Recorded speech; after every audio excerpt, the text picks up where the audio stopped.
And another thing I hate about Death Note. Hello, and welcome to episode 90s. What is this? 6 of Anime and Us. I'm TJ. And I'm Shawn. And this is a review show that reviews anime from A to Z. Sort of. Alright guys, last episode we spun at the end of the episode for category E.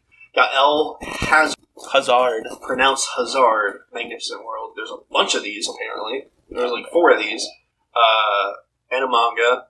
And it's not very good, so I don't really know why it inspired all that.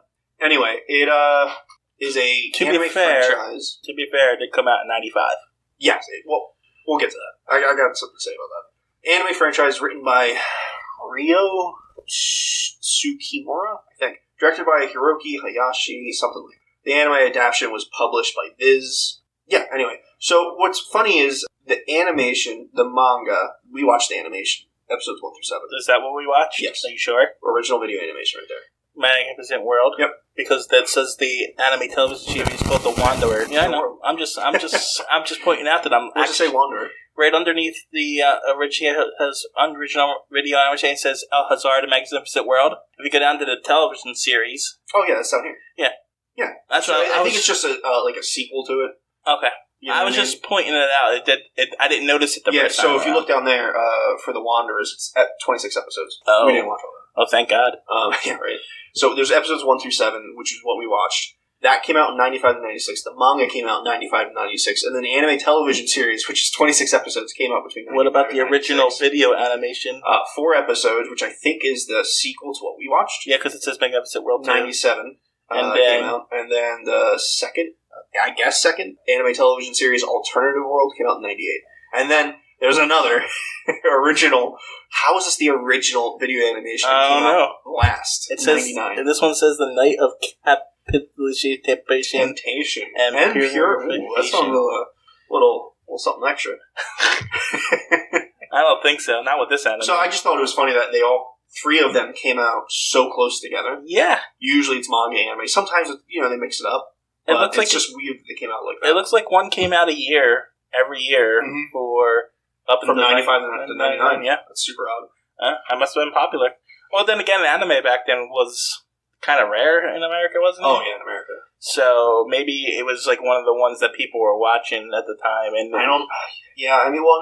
so the dates for when it was made was when it was physically made in Japan, not necessarily when it came over here.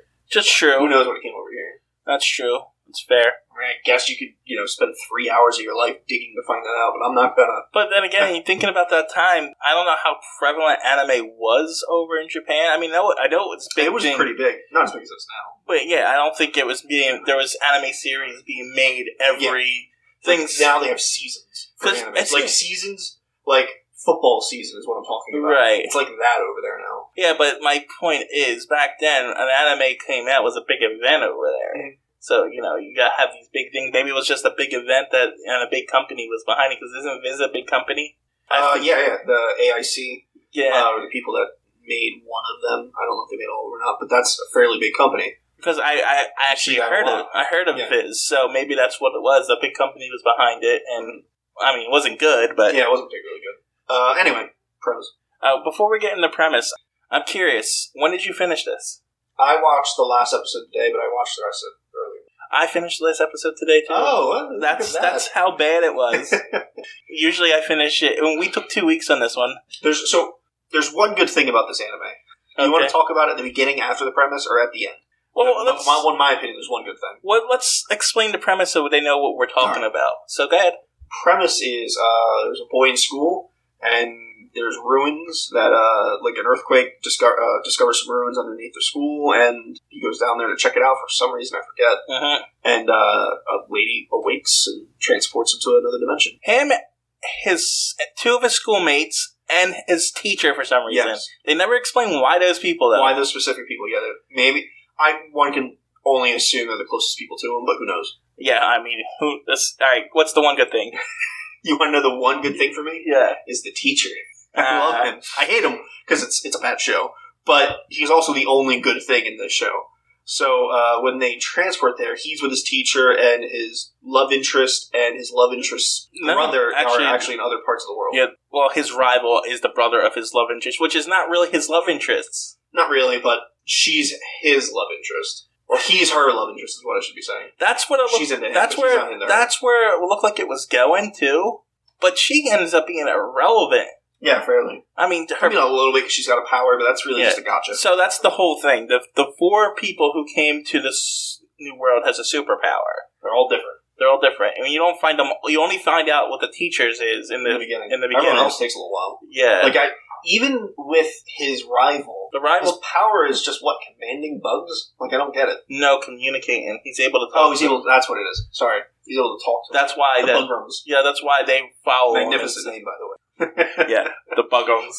They're just bugs, giant bugs. Yeah, giant bugs. Stupid. But their leader, the queen, is a female humanoid. She's got some like antennas on her or whatever, but she looks like a woman. She's just there. So that didn't make any sense. She's just there that eye candy, yeah. And for him to have someone to talk to for scenes. Exactly. So they have a conversation because she's irrevocably irrelevant in this. Like literally, she makes no point at all. What they should have done with her was she's the one that sort of brings him to the dark side. You know what I mean? Like here's money, fame, power, sex, right? And just do this, and you can have all this. But wasn't really the case. He was evil from the start. Yeah. He's comically evil. Yes. Not in a good way. No, comically evil that his laugh is so annoying. God. But yeah, so they all get transported to another world, and it's premise.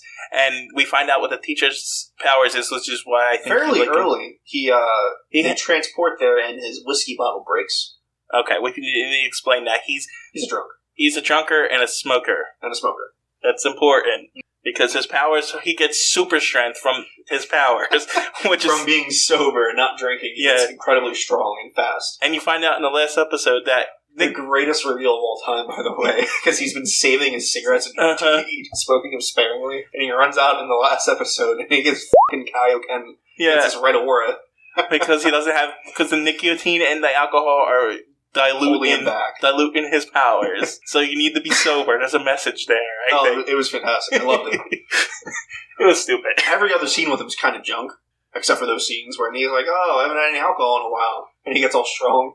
Yeah, he's a strange character because they portray him as lazy, drunkard. But he also is always talking, because they do portray him that way. But he was always talking about doing the right thing and honoring the school and all that. Honoring the school and keeping the kids safe and pure and stuff like that. Super. And what I find the most unrealistic thing I found about him, though, is that he is a smoker, he is a drunkard, he is lazy, but yet he's this world-class mountain climber, too.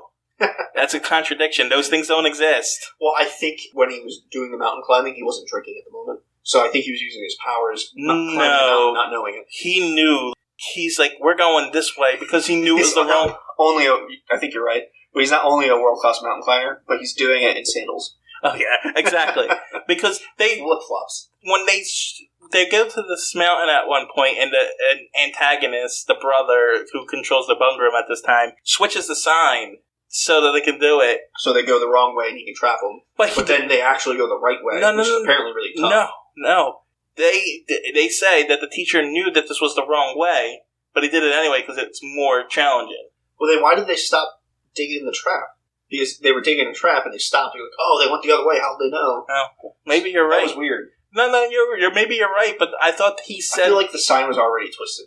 It was already pointing the wrong way. Maybe that was it, because... But the teacher did say that he knew this was the wrong way. Yeah, that this was the more challenging way. That's why they had to have indicated that, and they didn't. Yeah. It's so weird. I don't know, maybe you were right. Maybe the way you interpreted it at first was right, and I just misheard it. But if it was that, and he did, why was the sign facing the wrong way is the only question. Well, I know that, I don't know why it would be wrong in the first place, but I know that the main antagonist turned the sign. Yeah. But why? I don't know, maybe, you know what I mean? It's because I was under the impression that no one goes up this mountain, and maybe he just got turned over from the wind and stuff. That could happen, I guess.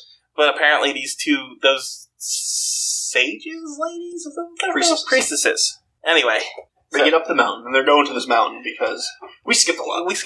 Which is so weird because there's only 7 episodes. Anyway, essentially we start in common era, our era, and then we end up in the past. Yeah, with magic, but the past. No, it's the past. Yeah, but there's magic. Well, of course. There's magic because it's like bugrams, and it's 10,000 years. There's also talking cats. Yes. that they use for armor, which is sadistic, but then the cat isn't just a cat, it's actually armor. So I don't really know what's going on there. Yeah. Anyway. There's a lot of weird things in this show, though. Yeah, and they don't explain any of it. They don't, it just sort of happens. There's a lot of weird insinuations in the show, too. There's a lot of... We get brought in the world, and the main character looks exactly like a princess. Yeah.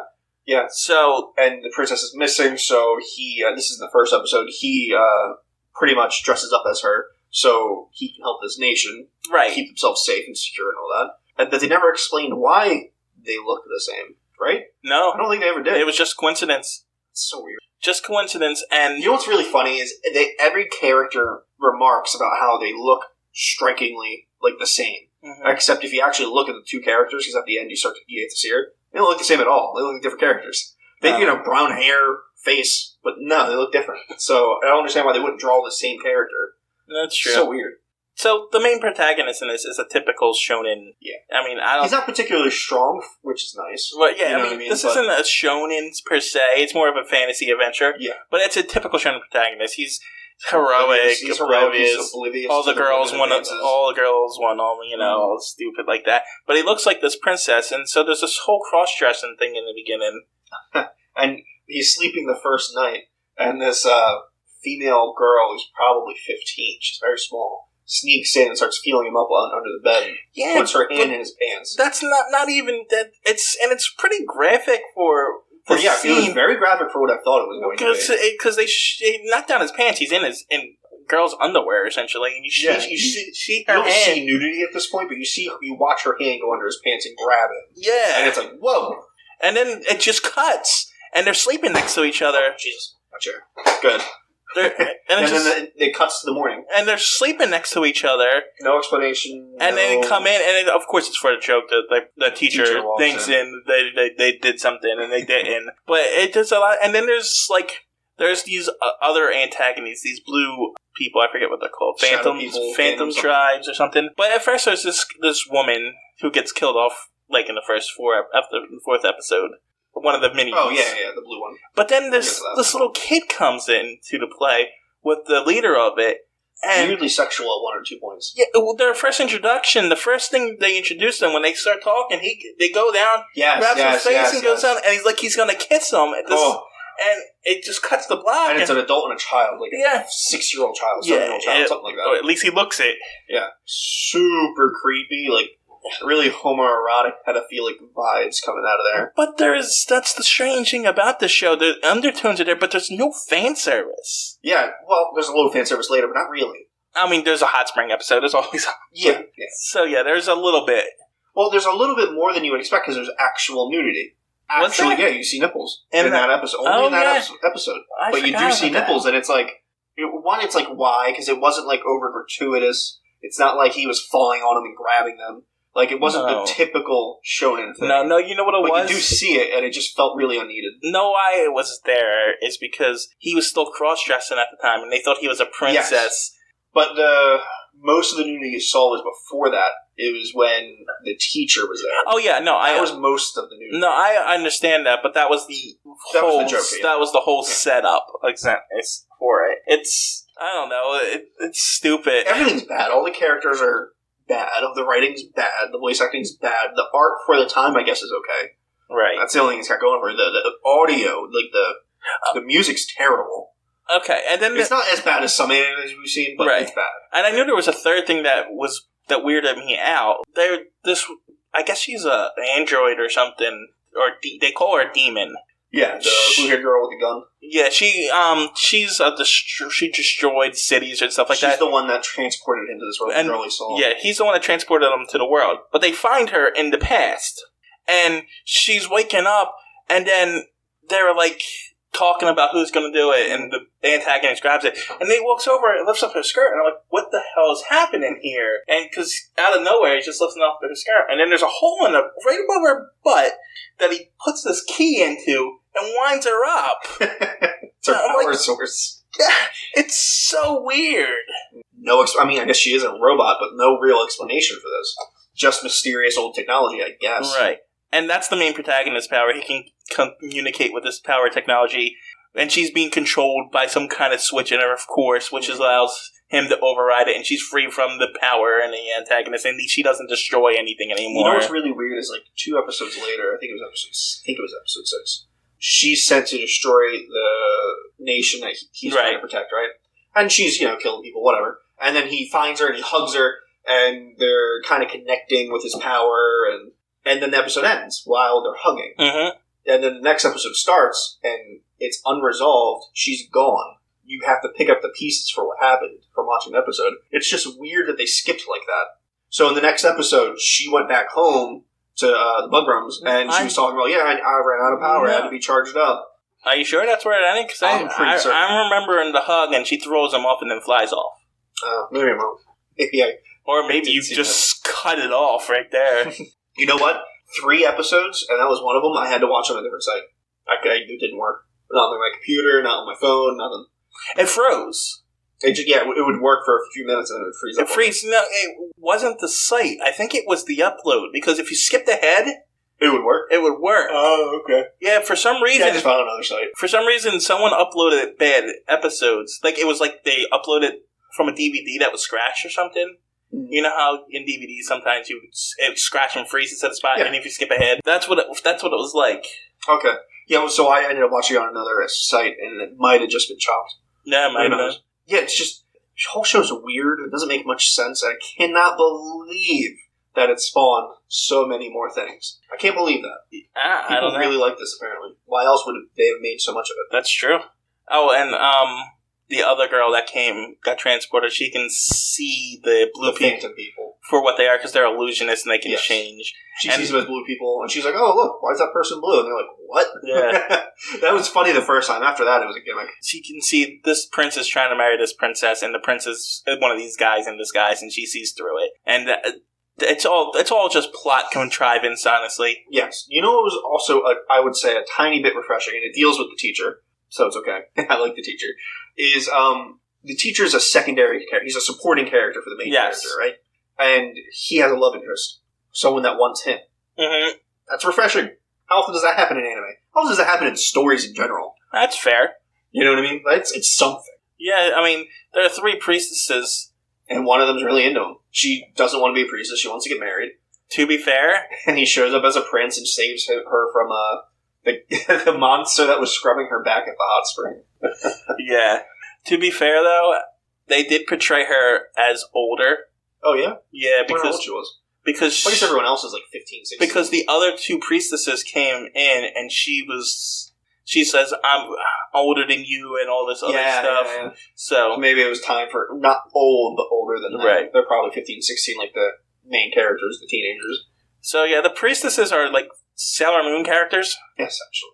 They control different elements, and they're just there for plot contrivance too, because once the demon girl is awake, the only real threat that they pose to these priestesses, right, is so much stronger than them that they're irrelevant. Right. And so the demon girl awakes and starts destroying things, so they have to unseal the weapon that the 2 princesses can use, but the 2 princesses are separated, so they need to find the 2 princesses. It's all just go from here to here to here to here to here. You never really learn about any of those things until you need to know it immediately. Oh, I have to go do this now. Oh, I have to go do that now. And the ultimate weapon is called the Eye of God, who creates black holes or something? I don't really know. I guess. That's what I got from it. They didn't really explain that either. A bunch of things they don't explain. No, and then it finishes with a time loop storyline. You realize it's all time travel and it's bullshit. And the time loop doesn't even make sense because it feels like a time circle, because she sacrifices herself to stop this weapon that was going out of control at the end, the demon girl, because she's good now because the main protagonist saved her. So she goes in to stop this so she can go 10,000 years in the future. But she only does it because she knows she has to. How does she know she has to? Because he told her. Yeah. But in order for that to work, he had to tell her in the future. Yeah. Which means it can only be... The only way it makes sense for time travel, in that because that's a loop. It's a paradox, essentially, right? The only way that actually makes sense is if you think of time travel like Steins Gate, where if you tell someone something in the past or do something in the past, it creates a separate world. But my point is, the only way this works at all is if it continues the loop. The loop never ends. Mm-hmm. Because it has to work. I hate those loops. But they show what happens after the loop when she sends them their way, and she goes forward, and they come out of the loop, making a present known there, but it doesn't work because the cycle has to continuously happen, or else it doesn't happen, you know? So I hate time travel. I don't mind time travel. I hate it when it's poorly done. No, I hate time travel. It sucks. I hate time travel. I think we got just about all of them. Yeah, I mean... What else was E? We had the ratings first. That's true. So I said we were going to touch on like time periods when things are so before the rating. Like, we usually judge things based on the time they were made. There's a bunch of reasons for that. Storytelling, for instance, like go watch a random movie from the 80s. Not the best movies like Terminator or Aliens, right? Just a random movie. It's going to be dog shit. It's going to be terrible. Well, that's essentially what we're doing with anime. We're watching random animes, and sometimes they're from decades past, like the mid-90s from this. So there are really good animes from the 90s, right? There's Dragon Ball, for one, Dragon Ball Z. There's Cowboy Bebop. There's... Well, you're talking about... Wolf's Rain. You know what I mean? There are good animes from the 90s, and there's probably a lot we don't even know. Right. I think Ghost in the Shell is one of them. I don't like it, but a lot of people love it. Well, Ghost in the Shell, the series was in the 2000s. The movie was in the 90s. But still, the movie spawned it. It was good. Akira, I think it was 80s. But anyway, my point is, we really do great things for the time. I think we do. We try to, yes. We try to. But if you look at the time period of really good things that came out in the 90s, this is nowhere near that. Oh, no. This is... It's not even close. This is easily a 4. Yeah, I would say that. So that's probably just something to think about when we're watching things, for the viewers to think about when we're reviewing things in the future that are older. You know what I mean? Like, yeah, I'm sure we explained this. There are really good things in the past. Yeah. This is not one of them. No. So I think a 4 is solid. I don't think we've given a good review to anything newer, honestly. Well, yeah, sure. Full Metal Panic's newer. No, I mean like within the last 5 years. Oh, maybe watched many things in the last 5 maybe years. Land of the Illustrious. Probably. I wonder when that came out. Because like I remember Levius was recent, and we hated that. That's also, sorry for coughing, a Netflix adaptation. There's only like 2 good Netflix adaptations that have ever come out. Gene is one of them. That's amazing. The art style is kind of weird, but it's a good anime. So yeah, I think a 4 is solid for it. Yeah, I mean, it's below... It's watchable. It's below average, but it's not... Only 7 episodes. 7 episodes. It's not... It's... The hour-long episodes are a little hard to get through. Yeah. But, I mean, after last week's... No, last week was Death Note. Yeah. What was the week? Death Note was a little tough, but... Yeah. Well, because it was... rambling on, and it was 37 episodes. 37 episodes. No, what was the... Bullet Black or something? Black Bullet. Black Bullet was really hard to get through. And I don't remember what C was. I don't know either. What else is for E? I know it was Eden of the East. Oh, it's probably number 1. X-Driver. Oh. I'm just looking at the C right now, and apparently it's called Chojiku Siku, or I don't even remember what that... I guess we're going to... I have no idea what that anime is. CHOUJI? Yeah. Verse 2. I remember this one. It was the, we just watched this. Yeah, I know. I don't remember what it is. You don't remember? No. The one with the guy lieutenant? That I liked. Just like I liked this guy, or the teacher. You know what? It's so similar to what we just watched. Those two kind of blended together for me. A little bit, yeah. So it was Eden of the East, X-Driver... I don't remember what the other one was. Hold on. Why I have a book, because I never... X-Driver, the one I just said. No, there's another one. Endride. What was that about? Endride is that... Wait, 4 now? Yeah, we're on 4. Was that fantasy one with where the 2 main boys were protagonists. He's from the future, and he was stolen from the fantasy world in the past. Oh, right. I know exactly what you're talking about. Sorry. That wasn't very good. No, it wasn't good. Eden East, number 1. Easy. X-Driver, Endride... Well, I think Endride's last, because that was a full anime. It was bad. X-Driver was... It wasn't middle, it was bad. Yeah, that wasn't as bad. So that Endride's last... So, Eden East, X-Driver was... Endride. No, Eden East, X-Driver, and this... I think X-Driver was only like 6 episodes too, but that was that car one. Yes, X-Driver, yes. So, Eden East, X-Driver, this, and then... Yeah, Endride. Agreed, yep. Alright, guys. Spin in the wheel for category F. Yep. Let's see what we get. And we're going to turn down the clapping. Blue Clue would be cool. Actually, it looks like Shawn's pick. So, before you do anything, This isn't within the wheel. You can save this if you want. You mean it's not within the letter? Yeah. So I can use this for the future? Yeah, if you wanted to. Or you can use it on F. Pause. A while. Alright, guys. So I looked through the list. Nothing's really jumping out, but this is the week right before Christmas, and I'm remodeling my second floor of the house, so it's hard for us to do this podcast at the moment. So Fairy Tale it is, because there's a lot of episodes. We got a couple weeks before we're going to meet up again. No worries. We record episodes ahead of time, though. Will be episodes in Only if you stop uploading 3 a week. You're catching up. No, I'm only doing 1 a week. How are you catching up so quick? Because we take month breaks. Yeah, it's true. Yeah, because 4 episodes get uploaded. Well, sooner or later we're going to catch up. Yeah, I know. I'm on 84 right now. Ooh, this one's at 96. I'm at 80. I only have up to 89 on before I have to come here and get more episodes. Luckily for us, we did another episode, so yeah. So we could probably do a few more of those. We're gonna need to do some catching up stuff. We're gonna have to do like top 10 listens or something just to backstop us a little bit here. Yeah. All right. So Fairy Tale. I've seen most of it. I don't think I watched it all. Well, how many episodes is it? 51. No, it's not. Well, there's more than that, but it is episode 51. This is a typical shonen where it doesn't go, oh, never mind. Keep going. Wait, 0. Okay, I see. No, there you go. I don't know why I said 51. So there's 265 episodes of the first Fairy Tale. That's what I was thinking. Then there's Fairy Tale 0, which is 12 episodes, and there's a movie. Then there's Final Series, which goes to episode 51. Yeah. I've probably seen 30 or 40 of the original. I definitely have not seen 200-something episodes. Yeah, I know, because I clicked through it and I was like, this is... And we're definitely not watching 200-some episodes, but we can get a few done. We can get a decent amount done. We'll see how much. It's probably an easy watch, shonen. Yeah, we'll find out. Next episode, guys. Until then. Fairy Tale. Bye.